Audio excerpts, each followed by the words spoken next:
Colin Dixon with N-Screen Media, and I'm at the Future TV conference in Copenhagen, Denmark, and I'm speaking with Christian Potalivo, who is a producer at Miso Film. Now, people may not know who Miso Film is, so tell us some of the things that they may know that you've produced. Miso Film is a Danish company, also branched in Norway and Sweden, who's produced a number of shows and series and films, feature films.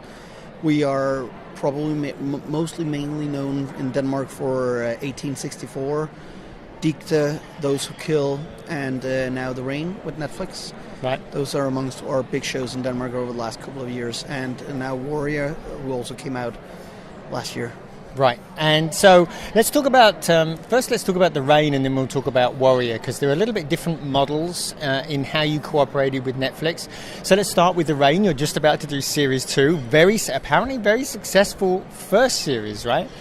Yeah, again, I don't know the specifics in the numbers, but we know it's a success because the biggest success with Netflix is to get a consecutive season. For them to come back. So I should feel that's a fairly good success. That's a good success. So to talk about how they are to work with, are they very hands-on, hands-off, and how does the money work with Netflix? I mean, there's two aspects in the collaboration we've had with Netflix, which has been very positive, both of them.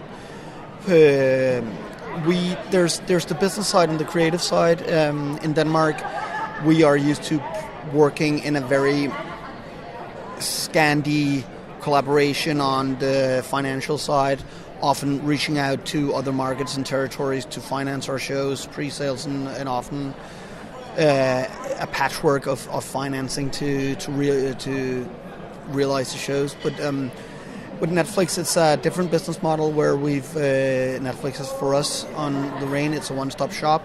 They fell in love with the show that we wanted to do. We agreed on how to what the level of finance and budget was for the show, and then it's a deal where we all know what it's going to cost and how much money are we going to make on producing the show, which is different from some things and most things that we've tried before, right, but still also very transparent in the way that we know exactly where we have each other. So it's very much based on the trust that you know that nobody tries to beat around the bush on where you are with the show. So in this model, if it's an outrageous success, you don't make any more money, but by the same token, if it crashes, you don't lose any more money, right? Yeah, and exactly. And if it's an outrageous success, which I completely narcissistically calls it in my mind, because we're greenlit for a second season, and then it's beneficial for everybody as well. So just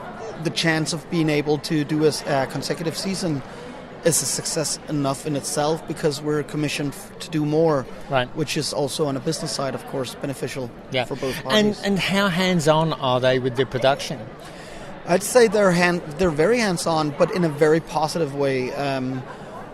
I've also, before we started the collaboration with Netflix, we hear the rumors about this giant platform that we all binged ourselves, but nobody really had worked with at that point.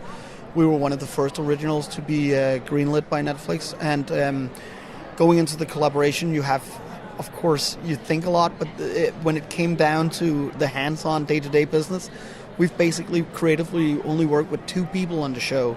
We have two creatives that we work with at Netflix. Again, there's a lot of talks. I've been asked the questions loads of times. Are algorithms a part of your conversations? Are geo-targeting and a different way of structuring your creative scripts and how you do stuff? I've never been presented with a discussion about that at all in the whole time that we've been working. So they really let you create the show that you want to create. The collaboration we've had has very much been about what are your visions for the show and how can we support that best possible. So it's been very much in an eye-level discussions between the creatives on our side and the creatives on their side, trying to boost and actually help you to stay on your path when you get nervous, because you get nervous in the creative process. Sure. So again, two people, basically it's two people on the creative content that we've had discussion with and dialogue with over time. And of course, you don't agree totally on everything, but it's always been the best idea and the creative idea that's won, which from my experience shoots down all the talks about is computers deciding what we're going to see now. What we see. Not at all. Not at all. So let's contrast that with the Warrior. That's a little bit of a different model, right? Can you explain how it's different? Well, it's Warrior is different in the way that Warrior is from a Scandinavian standpoint, it's a Scandinavian series. It's a TV2 Denmark series that's been commissioned out of TV2 Denmark here in Denmark. But in a finance perspective, it's not a show that you could lift off with only Scandinavian financing. So Netflix was on board early on as a big contributor. So it's actually, they are co-producing in the sense that they are a big financial part of it. And in that sense, to make it possible for Warrior to travel worldwide and get a speed to market in that sense, it's been presented in Denmark with a small holdback for the rest of the world, Denmark and Scandinavia, where it's been an original here for the broadcasters here, had the first window, and then Netflix comes in the second window, and it becomes an original in the rest of the world because Netflix are the ones that's taken all the rights for the rest of the world distribution. And how does it work creatively between TV2, Netflix and you? Is it the same sort of very positive experience, allowing you to create the show that you wanted to? I'd say that on that part, Netflix has when you do that type of collaboration where it's actually a more local show, where you're not directly, it's not a Netflix original in the sense that they are the commissioning editor. It's been very much up to our creatives, together with the broadcasters, national broadcasters in Denmark, to create the show that we wanted, and Netflix has been on board as a supportive partner that took the show further into the world, and creatively doesn't interfere almost at all. Right.